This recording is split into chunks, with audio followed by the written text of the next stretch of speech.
Hi mga kapusa! Welcome back to MING'S channel. So for today's tutorial, I will teach you how to connect your laptop to TV using the VGA and audio cables. Ayun, so let's start by preparing all the materials needed. Laptop with VGA and audio ports,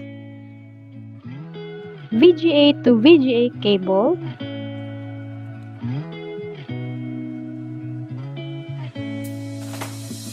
male-to-male audio cable,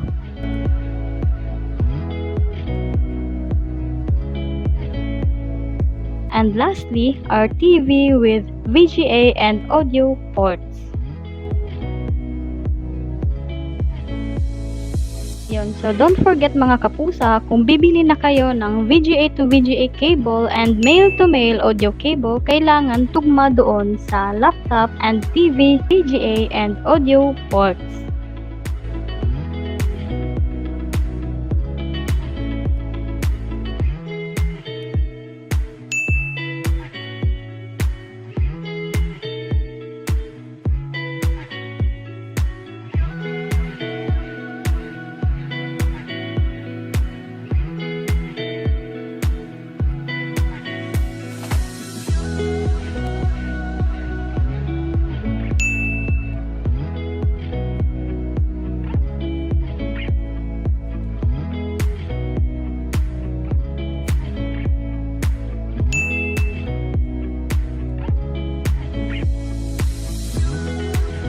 Ayun, so second step is we will connect the other side of the VGA cable and audio cable doon sa VGA and audio ports.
Ayun, so pagtapos na nating i-connect yung cables, next step is we'll go to our desktop and right-click, choose screen resolution.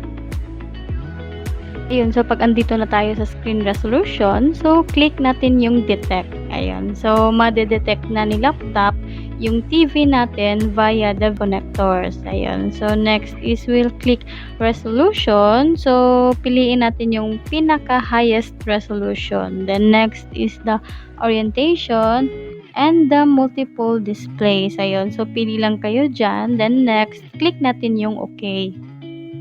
Ayun, so pag natapos na tayo sa desktop, punta tayo sa TV natin. Ayun, sa ngayon wala pa siyang signal.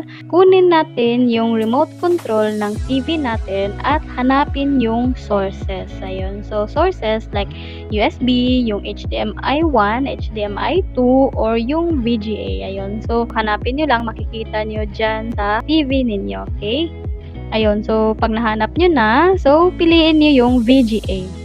Ayun, so pag na-click na ninyo yung VGA, so makikita na ninyo yung output galing kay laptop papunta kay TV. Ayun, so tapos ng ating tutorial kung paano i-connect yung laptop to TV using the VGA and audio ports and cables. Ayun, so thank you so much mga kapusa. Don't forget to like, subscribe, and hit the notification bell para sa mga upcoming videos ng MING'S channel. Ayun. So, see you soon guys. Bye!